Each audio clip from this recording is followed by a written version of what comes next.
आप सभी का स्वागत है। चलिए आज के इस वीडियो में हम लोग ये सीखेंगे कि वर्डपैड को कैसे लॉगिन करना है और वर्डपैड हमारे लिए जो है किस सेक्टर के लिए ज़्यादा जो है यूज़ किया जाता है और MS वर्ड होने के बाद भी हम लोग जो है वर्डपैड का यूज़ क्यों करते हैं। चलिए सबसे पहले हम ये सीखेंगे कि वर्डपैड को लॉगिन कैसे किया जाए, वर्डपैड को ओपन कैसे किया जाए। ओपन करने के कई रास्ते हैं बट बेसिकली हम आपको जो है दो रास्ता बता रहे हैं जो जनरली जो है बहुत ज़्यादा यूज़ किया जाता है। तो सबसे पहले आपको क्या करना है, इस सर्च ऑप्शन में जाना है और यहाँ पे आपको टाइप करना है वर्डपैड, WORDPAD। जैसे वर्डपैड टाइप करेंगे तो देखिए यहाँ पे हमारा वर्डपैड का जो है नाम यहाँ पे आ गया और इस पर आप जैसे क्लिक करेंगे तो थोड़ा सा जो है 1-2 सेकंड लेता है और ये डिपेंड करता है सिस्टम के जो स्पीड के ऊपर। आपका वर्डपैड आपके स्क्रीन पर लॉगिन हो जाएगा। अब इस पट्टी पे जो ऊपर पट्टी उस पर डबल क्लिक करने से आपका जो है वर्डपैड पूरे स्क्रीन पे आपका आ जाता है। अगर जो है पूरे स्क्रीन पे नहीं आ रहा है, अगर हाफ स्क्रीन पे आ रहा है तो आप इस पर भी क्लिक करेंगे इस बटन पे तो भी आपका जो है वर्डपैड पूरे स्क्रीन पे लॉगिन हो जाता है। एक तो ये तरीका है वर्डपैड लॉगिन करने का। चलिए इसको पहले मैं बंद करता हूँ, दूसरे तरीके से वर्डपैड को लॉगिन करता हूँ। तो उसके लिए क्या करना होगा, सबसे पहले आपको जो कीबोर्ड पे एक बटन होगी जिसका नाम विंडो की के साथ आप आर को प्रेस करेंगे तो एक बॉक्स खुलता है। इस डायलॉग बॉक्स का नाम होता है रन डायलॉग बॉक्स। इस बॉक्स में आकर के यहाँ पे आपको टाइप करना वर्डपैड। देखिए यहाँ पे पहले से लिखा हुआ अभी बट आपको फिर से टाइप करना होगा WORDPAD। जैसे वर्डपैड में लिखूंगा उसके बाद इंटर की प्रेस कर देंगे या फिर ओके पे क्लिक करेंगे। जैसे ही ओके पे क्लिक करेंगे हमारा वर्डपैड जो है लॉगिन हो गया। जब ये वर्डपैड हमारा लॉगिन होता है तो ऊपर की जो पट्टी दिख रही है, जो पट्टी यहाँ से यहाँ तक दिख रही है, इस पट्टी को बोलते हैं टाइटल बार। इस पट्टी का नाम है टाइटल बार। अब देखिए इस बार से हमें बेनिफिट क्या क्या चीज़ें हैं। सबसे पहला यहाँ पर एक जो है मल्टीप्लाई का सिंबल बना रहा है, इसे कहते हैं क्लोज। देखिए नीचे इसका नाम भी डिस्प्ले कर रहा है, इसका नाम है आपका क्लोज। यानी कि जैसे हम इस पर हम लोग क्लिक करेंगे, इस पर क्लिक करते ही हमारा ये जो आपका वर्डपैड है ये बंद हो जाता है। तो जब इस वर्डपैड को, इस सॉफ्टवेयर को मुझे बंद करना होगा तो हमें यूज़ करना होगा इस क्लोज वाले बटन का। अब इसके बगल में आपका दिया है रीस्टोर।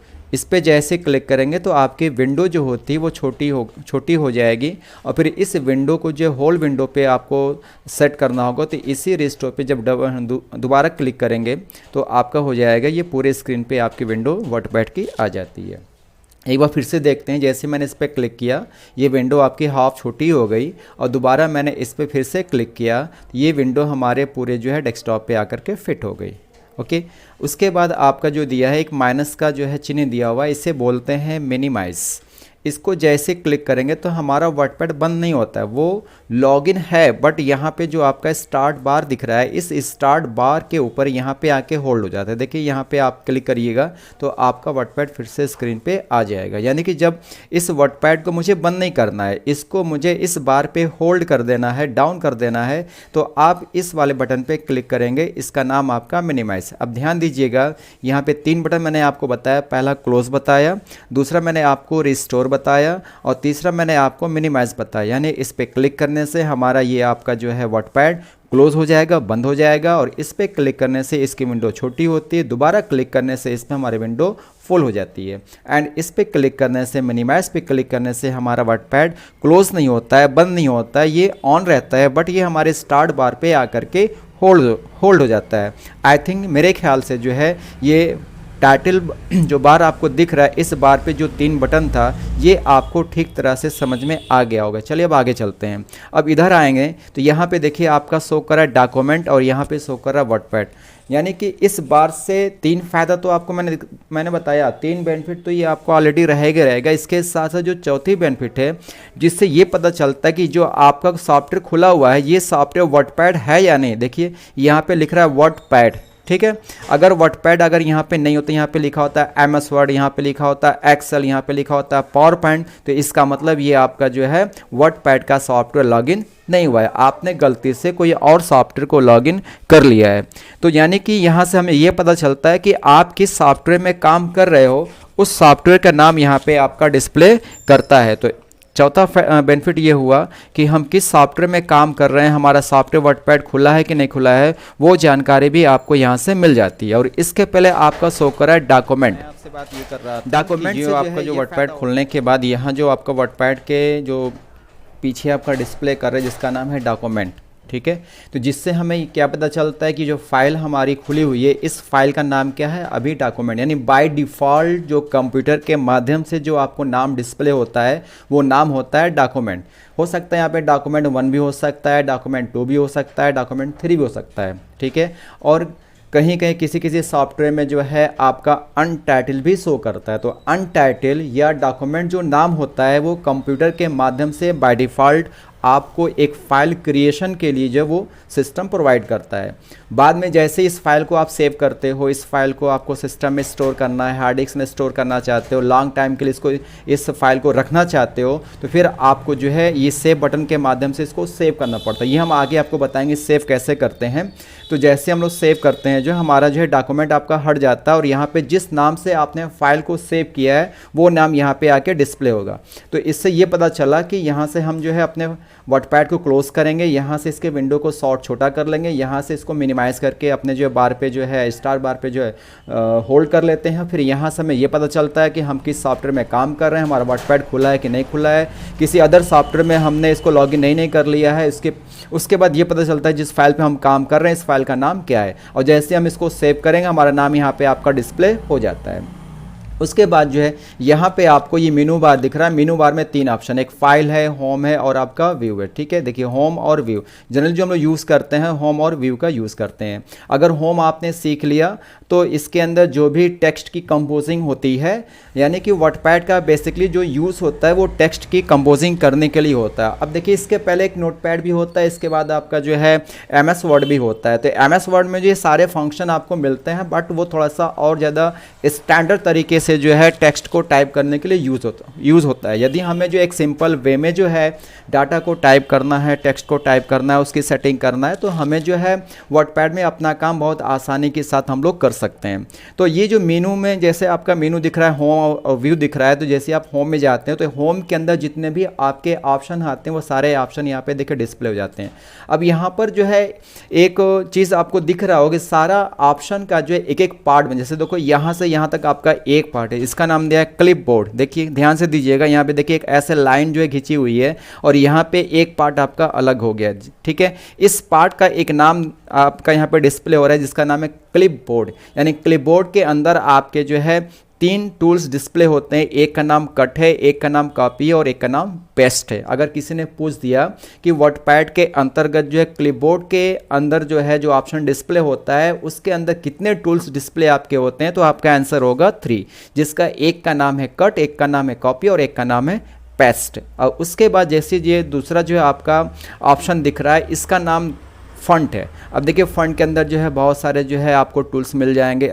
इन सारे टूल्स का यूज़ अभी मैं आपको बताऊंगा, पहले इसको समझ लें कि जो है इसका नाम क्या है। उसके बाद जो है तीसरा जो आपका पार्ट है वो आपका पैराग्राफ के नाम से, यहाँ पे टेक्स्ट को टाइप करने के बाद उसको पैराग्राफ में सेटिंग कर सकते हैं। उसके बाद जो है जो चौथा आपका है उसका नाम है आपका इंसर्ट। किसी ऑब्जेक्ट को लाना होना होता है इस वर्डपैड में तो हम इंसर्ट वाले जो है ऑप्शन का यूज़ करते हैं, ठीक है। और उसके बाद जो लास्ट आपका दिया उसका नाम है एडिट, यानी कि हमारे इस होम मेनू के अंतर्गत जो है 5 ऑप्शन आपका डिस्प्ले होता है, जिसके अंदर पहले ऑप्शन का नाम है क्लिपबोर्ड, दूसरे का नाम है फॉन्ट, तीसरे का नाम है पैराग्राफ और चौथे का नाम है इंसर्ट और पांचवें का नाम है आपका एडिट। और हर ऑप्शन के अंदर जो है बहुत सारे टूल्स होते हैं। जैसे इस ऑप्शन के अंदर आपको इतने टूल्स मिल जाएंगे, इसके अंदर ये सारे टूल्स आपके मिल जाएंगे, इसके अंदर ये सारे टूल्स आपको मिलेंगे, इसके अंदर ये सारे टूल्स मिलेंगे, इसके अंदर ये सारे टूल्स मिलेंगे। इन टूल्स का यूज़ करके जो है हम अपने टेक्स्ट की सेटिंग करते हैं। तो सबसे पहले हम आज ये सीखेंगे कि इस क्लिपबोर्ड के अंदर कट,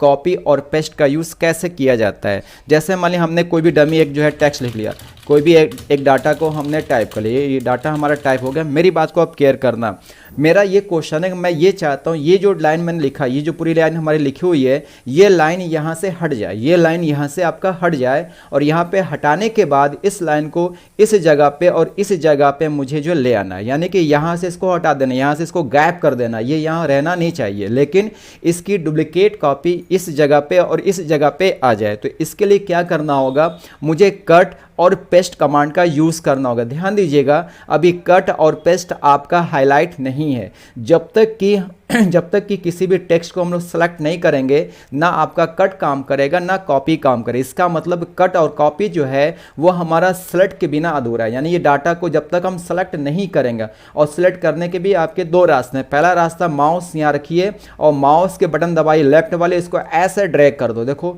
जब इधर जाएगा तो आपका डाटा सेलेक्ट हो जाएगा। फिर से देख लो, अगर इसको हम इधर ऐसे ड्रैग करेंगे तो आपका इधर से डाटा सेलेक्ट करेगा, और यदि हम इसको इधर ड्रैग करेंगे तो आपका डाटा इधर से सेलेक्ट करेगा। देखिए कितने आसानी से हमारा डाटा सेलेक्ट हो रहा है। ठीक है, और यदि आपको माउस से नहीं करना है, यदि आपको कीबोर्ड से करना है, तो कीबोर्ड पे आपकी की होती है शिफ्ट, और शिफ्ट के बाद 4 आपका एरो होता है, और एरो को जैसे ही प्रेस करेंगे देखिए हमारा डाटा क्या हो रहा है, सेलेक्ट हो रहा है। देख लीजिए, अब मान लीजिए कर्सर हमारी इस साइड में, हमने शिफ्ट दबा लिया पहले, उसके बाद एरो दबाएंगे, साथ ही में शिफ्ट दबा रहना चाहिए, शिफ्ट छोड़िएगा मत। जैसे हमने इसको जो है एरो को पुश किया तो हमारा जो है कर्सर आगे बढ़ती गई और डाटा को सिलेक्ट करते हुए चले गए। जैसे देखिए डाटा सेलेक्ट होता है, यहाँ पे कट और कॉपी दोनों हाईलाइट हो जाता है। तो मेरा क्वेश्चन ये था कि इसको यहाँ से हटाना है, तो जब इस टेक्स्ट को यहाँ से हटाना होगा तो मुझे कट पे क्लिक करना होगा।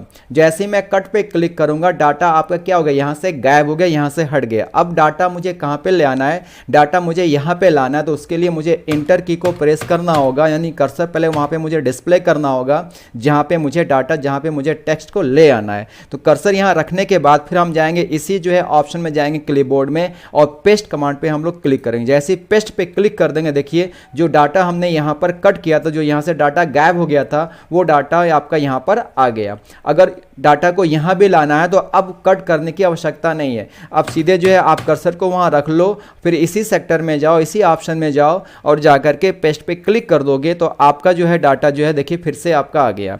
यानी किसी भी टेक्स्ट को हटा करके दूसरे स्थान पर एक बार या एक से अधिक बार लाना होगा, या एक जगह से दूसरी जगह लाना होगा, तो उसके लिए हम लोग क्या करें, कट और पेस्ट कमांड का यूज करेंगे। मेरी बात को केयर करना, जब किसी टेक्स्ट को हटा करके उसको उसके स्थान से गायब करना है और दूसरे स्थान पे लाना है एक बार या एक से अधिक बार, तो उस कंडीशन में हमें क्या करना होगा, सबसे पहले सेलेक्ट, उसके बाद कट करना है, उसके बाद जाकर के पेस्ट पे क्लिक करना है। तो इस तरह करके किसी डाटा को हटा करके और उसको पेस्ट करके जो है हम जहां चाहे वहां पे आसानी के साथ उसको रिसीव कर सकते हैं। चलिए, ये था मेरा पहला क्वेश्चन। अब मेरा दूसरा क्वेश्चन ये है कि जो डाटा आपका यहाँ पे लिखा हुआ है, इसको यहाँ से मुझे हटाना नहीं है। मेरी बात क्लियर करना, पहला क्वेश्चन था हटाना था, अब दूसरा क्वेश्चन क्या मैं कर रहा हूँ कि इस डाटा को यहाँ से हटाना नहीं है, लेकिन इस डाटा की डुप्लीकेट कॉपी मुझे यहाँ और यहाँ पर लेकर के आना है। तो उस कंडीशन में सेम वही प्रोसेस कि सबसे पहला काम इसको सिलेक्ट कर लेना है।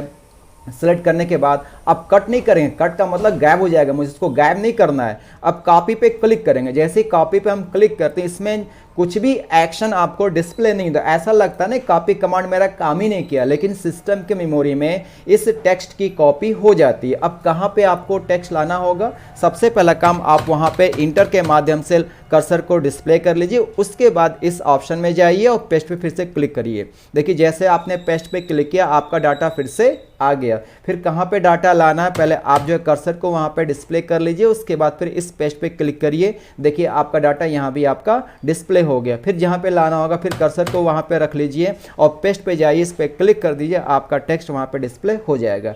यानी अब मेरे ख्याल से क्लिपबोर्ड के अंदर जो है कट, कॉपी और पेस्ट का यूज़ कैसे करेंगे ये आप अच्छी तरह से समझ गए होंगे। एक बार फिर से इसको मैं रिवीजन करना हूँ, फिर से मेरी बातों को क्लियर करिएगा कि जब किसी टेक्स्ट को हटा करके दूसरे स्थान पर लाना होगा तो उस कंडीशन में आपको क्या करना होगा, उस कंडीशन में हम पहले कट करेंगे, उसके बाद जहाँ पे लाना होगा कर्सर रख करके पेस्ट का यूज़ करेंगे। तो कट पेस्ट जो काम करेगा हटा करके लाना होगा, और कॉपी और पेस्ट जो काम करेगा वो डाटा को हटाएगा नहीं, डाटा वहीं का वहीं रहेगा, बस उसकी डुप्लीकेट कॉपी हम जहाँ चाहे वहाँ पर रिसीव कर सकते हैं। तो आई थिंक मैं ये उम्मीद करता हूँ कि आपको जो है होम मेनू के अंतर्गत जो है क्लिपबोर्ड के 3 ऑप्शन जो है आपको समझ में आ गए होंगे। एक चीज़ ध्यान दीजिएगा, ये जो कट कॉपी पेस्ट आप देख रहे हैं, आने वाले हर पैकेज में जो है आपको कट कॉपी पेस्ट मिलेगा। ठीक है। जो भी आप जो है पैकेज आगे स्टडी करोगे, जो भी मैं आगे पैकेज लेकर के आऊँगा आपकी क्लास में डिस्प्ले करूँगा, बताऊँगा, समझाऊँगा, हर जो है पैकेज में आपको कट कॉपी पेस्ट मिलेगा। तो जैसा प्रोसेस मैंने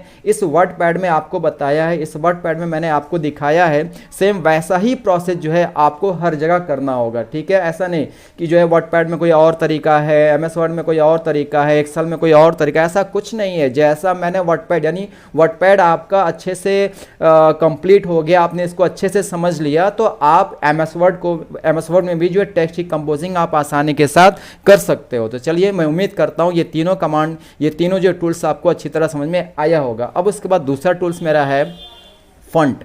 ठीक है, सॉरी, दूसरा जो ऑप्शन आपका फॉन्ट है। अब देखिए इस फॉन्ट के अंदर जो है कितने टूल्स आपके आते हैं, इनका यूज़ कैसे करेंगे। तो मैं क्या करता हूं कि जो है इनको पहले मिटा देता हूं। ठीक है, इनको मैंने मिटा दिया, अब इसकी ज़रूरत है, इसको रहने दो, इसको नहीं मिटाऊंगा। ठीक है, अब देखो इसमें जो इस फॉन्ट के अंदर जो है आपका एक ये टूल्स है, एक ये टूल्स है, एक ये और एक ये, यानी कि ऊपर जो है आपका 4 टूल्स बना हुआ है। देखिए इस टूल्स का नाम क्या है, जैसे माउस की एरो को इस पर टच करो, क्लिक मत करना, केवल टच करोगे तो देखो इसका नाम डिस्प्ले कर, इसका नाम क्या है, फॉन्ट फैमिली, यानी इसका नाम क्या है, फॉन्ट फैमिली। इसका नाम क्या है, फॉन्ट साइज। इसका नाम क्या है आपका, देखिए नीचे लिख रहा है ग्रो फॉन्ट। इसका नाम क्या है आपका, इसका नाम कर रहा है जो है श्रिंक फॉन्ट। ठीक है, अब ध्यान देना, ये फॉन्ट फैमिली है। इसमें भी जो भी काम करना होगा, सबसे पहला काम इसे सेलेक्ट करना, यानी कि जब तक सेलेक्ट नहीं करेंगे हमारा जो है फॉन्ट फैमिली काम नहीं करेगा, फॉन्ट साइज काम नहीं करेगा, ग्रो फॉन्ट काम नहीं करेगा और श्रिंक टू फॉन्ट काम नहीं करेगा। ठीक है, तो सबसे पहले क्या करेंगे, इसको कर लेंगे ऐसे सेलेक्ट। हमने सेलेक्ट कर लिया, उसके बाद जाएंगे फॉन्ट फैमिली पे क्लिक करिएगा। जैसे क्लिक करेंगे देखो फॉन्ट के जो हमारे सिस्टम में फॉन्ट आपने इंस्टॉल करके रखा है, सारा फॉन्ट का नाम यहाँ पे आ गया। अब देखो, अब जिस फॉन्ट को जो है टच करोगे, जिस पे जो है आप क्लिक करोगे, आपका डाटा उस जो स्टाइल में देखिए चेंज हो गया। देखिए यहाँ से देखिए चेंज हो रहा है, इस पर क्लिक करके देखो चेंज हुआ। आप यहाँ पे जाओ, इस पर क्लिक करके देखो आपका जो है फॉन्ट चेंज हो रहा है। आपका जो है फॉन्ट का नाम चेंज होते ही उस फॉन्ट की स्टाइल क्या हो रही है, चेंज हो रही है। देखिए चेंज हो रही है ना। तो यहाँ से हम अपने जो है वर्क के अनुसार जो है किसी भी टेक्स्ट को क्या कर सकते हो, डिज़ाइन में आप चेंज कर सकते हो। तो यहाँ से फॉन्ट फैमिली से क्या हो रहा है, फॉन्ट का नाम चेंज हो रहा है, तो इसकी स्टाइल चेंज हो रही है।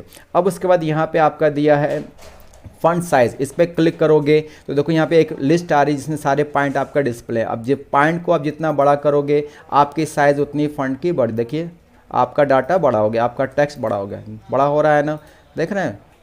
देखिए पॉइंट बढ़ा है तो डाटा की साइज़ क्या हो रही है, बड़ी हो रही है। इसी पॉइंट को आप कम करोगे तो डाटा की साइज़ क्या हो जाएगा, छोटा हो गया। ठीक है, तो यहाँ से फॉन्ट नाम चेंज करके इसकी डिज़ाइनिंग में चेंजिंग करते हैं। यहाँ से जो है आप ये पॉइंट के माध्यम से इसकी साइज़ को छोटा और बड़ा करते हैं। और यहाँ पे क्लिक करेंगे तो पॉइंट बाय डिफ़ॉल्ट यहाँ पे ऑटोमेटिक जो है क्लिक करने से बढ़ता घटता है। इस पर क्लिक करिए, देखिए पॉइंट बढ़ रहा है तो आपकी साइज़ क्या हो रही है, घट बढ़ रही है। देखिए यहाँ पे क्लिक करने से आपकी साइज़ छोटी होगी। तो जब फॉन्ट की साइज़ छोटा करना है तो आप जो श्रिंक फॉन्ट का श्रिंक जो है टूल का यूज़ कर सकते हैं। इस पर क्लिक करने से आपका फॉन्ट बड़ा होगा, देखिए डाटा आपका बड़ा हो रहा है, इस पे से छोटा हो रहा है। और ऑटोमेटिक इस पर क्लिक करने से यहाँ पे आपका नंबर बढ़ेगा तो डाटा की साइज़ बढ़ेगी। इस पर क्लिक करने से नंबर कम होगा तो डाटा की साइज़ आपकी कम होगी। ठीक है, तो आई थिंक मेरे ख्याल से चारों जो है टूल्स आपको समझ में आ गए होंगे कि यहाँ से फॉन्ट का नाम चेंज करने से फॉन्ट की स्टाइल चेंज होती है। यहाँ से ऑप्शन को छोटा, यहाँ पे जो है नंबर को कम बेसी करने से आपका जो है टेक्स्ट छोटा और बड़ा होगा। यहाँ पे क्लिक करने से भी जो है टेक्स्ट को छोटा और बड़ा कर सकते हैं। ठीक, अब उसके बाद हम चलते हैं, एक नॉर्मल फॉन्ट लेते हैं जिसका बहुत ज़्यादा यूज़ भी होता है डिज़ाइनिंग सेक्टर में। उसका नाम है आपका एरियल। जैसे देखिए एरियल खोजना पड़ रहा है ना, यहाँ पे क्लिक करिएगा तो आपका एरियल मिलेगा। ये आपका एरियल फॉन्ट हो गया। अब जैसे हमने बी पे क्लिक किया, देखिए अभी ये आपका नॉर्मल फॉन्ट है, एरियल आपका नॉर्मल है। जैसे आपने इसको सेलेक्ट किया और बी पे आपने क्लिक कर दिया, देखिए मैं इतना ही लेता हूँ ताकि आपको दिखने में आराम रहे। इसको हमने इतना ही लिया, इतना पोर्शन, और यहाँ पे मैं गए बी पे हमने क्लिक किया। देखिए इतना पार्ट जितना मैंने सेलेक्ट किया था उतना पार्ट आपका मोटा, मतलब कि हेडिंग की तरह आपका डिस्प्ले होने लगा। तो जब किसी टेक्स्ट को थोड़ा और मोटा करना चाहते हो तो उसको सेलेक्ट करके आप बी पे क्लिक कर दो, बोल्ड हो जाएगा। दोबारा क्लिक करने से अपनी पुरानी कंडीशन में वापस आ जाएगा। तो इस तरह करके किसी भी टेक्स्ट को क्या कर सकते हो, बोल्ड कर सकते हो। और यहाँ पे आई पे क्लिक करने से इटैलिक, देखिए थोड़ा सा आपका तिरछा हो गया, थोड़ा सा एंगल पे मूव हो गया आपका। दोबारा क्लिक करोगे तो आपका इटैलिक से बाहर आ जाओगे। देखो एक बार क्लिक करने से एक्टिव और दोबारा क्लिक करने से एक्टिव से आपका हट जा रहा है, डीएक्टिव हो जा रहा है, देखिए हो रहा है। वैसे आपका बोल्ड है, active non active, active non active, active non active. अब यहाँ पे क्लिक करने से किसी भी टेक्स्ट नीचे क्या हो जाएगा, आपका एक अंडरलाइन मतलब एक लाइन आपका डिस्प्ले होने लगेगा, ठीक है। फिर क्लिक करो, आपका लाइन आपका हट जाएगा, देखिए आ रहा है जा रहा है, आ रहा है जा रहा है, ठीक है। तो इस तरह करके हम टेक्स्ट लिखने के बाद उसको हेडिंग करने के लिए मोटा कर सकते हैं, उसको थोड़ा सा जो है कर्व कर सकते हैं, उसको थोड़ा सा जो है नीचे अंडरलाइन ला सकते हैं, ठीक। अब उसके बाद नीचे दिया ABCD करके दिया हुआ, जैसे आपने इसको लिखा और इस पर आपने क्लिक कर दिया, देखिए 20 से काट दिया 20 से ना, इस पर दोबारा आपने सेलेक्ट किया, इस पर दोबारा क्लिक किया, ये फिर से पुरानी कंडीशन में वापस आ गई। इसका बेसिकली जैसे हमें दिखाना होता है, मान लो किसी आइटम का जो रेट है आपका, मैंने लिख दिया RS, लिख दिया RS, लिखा कि RS करके हमने आपको दे दिया कि एक कोई आइटम है उसका रेट जो है 500 है, बट हमने इसको लिख दिया 250, ऐसे कर दिया और इसको हमने ऐसे सेलेक्ट करके और हमने यहाँ से इसको काट दिया। तो इसका मतलब क्या हुआ, कोई भी आइटम का रेट 500 रुपया था, लेकिन अब कितने में आपको मिल रहा है, 250 में मिल रहा है। तो इस तरह का कहीं पे आपको डिस्प्ले करना होता है टेक्स्ट को या किसी नंबर को, तो आप जो इसका यूज़ कर सकते हो। देखो इसका नाम क्या लिख रहा है, इसका नाम लिख रहा है जो देखिए आराम से इसको पढ़िए, देखिए क्या लिखा हुआ आपका स्ट्रिक थ्रो आउट, मतलब कि स्ट्रिक का मतलब एक लाइन हो गया, थ्रो आउट कर रहा है इसको जो थ्रो कर दे रहा है, यानी कि इस डाटा को यहाँ से काट दे रहा है, ठीक। इसे दोबारा क्लिक करिएगा सिलेक्ट करके, तो पुरानी कंडीशन में आप वापस आ जाओगे, देखो वापस आ गए, ठीक है। जैसा था वैसा मेरा हो गया। अब उसके बाद एक जो है बहुत जो है यूज़ भी होता है, बहुत ज़्यादा इसका यूज़ भी किया जाता है। जैसे आपने एक आपको मैथ का लिखना है फार्मूला, जैसे A² + B² + 2AB, तो आपने लिखा A² प्लस उसके बाद B² उसके बाद प्लस उसके बाद 2A और B आपने लिखा। अब देखिए ये स्क्वायर नहीं लग रहा है ना, स्क्वायर नहीं, इसको पढ़ेंगे A2 + B2 + 2AB। तो जैसे ही इसको स्क्वायर करने, इसको सिलेक्ट कर लीजिए, इस पर आप क्लिक करिए, देखिए इसका नाम लिख रहा है सुपर स्क्रिप्ट, इस पर क्लिक करेंगे तो देखिए स्क्वायर में आपका चेंज हो गया। इस पर सिलेक्ट करिए, इस पर क्लिक कर दिया, आपका स्क्वायर में चेंज हो गया। देखिए अब ये पढ़ेंगे A² + B² + 2B। इस तरह का डाटा अगर आपको लिखना होगा तो आप जो है सुपर स्क्रिप्ट का यूज़ कर सकते हो। एक और आपका दिया है सब स्क्रिप्ट, ये आपका सब है, ये आपका सुपर है। सब्स का देख लो यूज़, सब का कैसे करेंगे। जैसे मुझे केमिस्ट्री का कोई लिखना है फार्मूला H2, उसके बाद लिखना है SO4 लिखना है, तो अब देखिए S2 ये नहीं लग रहा है, तो इसको डाउन करने के लिए सिलेक्ट किया और यहाँ पे जाएं क्लिक कर दें। देखिए अब ये आपका केमिस्ट्री का एक फार्मूला बन गया है H2SO4। तो जब किसी जो है टेक्स्ट को डाउन में शो करना होगा तो आप सबका यूज़ करोगे, जब किसी टेक्स्ट को जो है अप में शो करना होगा तो आप सुपर का यूज़ करोगे। तो मेरे ख्याल से जो है ऊपर से जो फंड फैमिली भी आपको समझ में आ गया होगा, फंड साइज भी समझ में आ गया होगा। उसके बाद जो है क्लिक करके जो है फंड को छोटा और बड़ा कैसे करेंगे, फंड को बोल्ड कैसे करेंगे, फंड को इटैलिक कैसे करेंगे, फंड को अंडरलाइन कैसे करेंगे, फंड को बीच से कट कैसे करेंगे, सुपर स्क्रिप्ट सब स्क्रिप्ट हमारा कैसे यूज़ होगा, इतना मेरे ख्याल से आप अच्छी तरह समझ गए।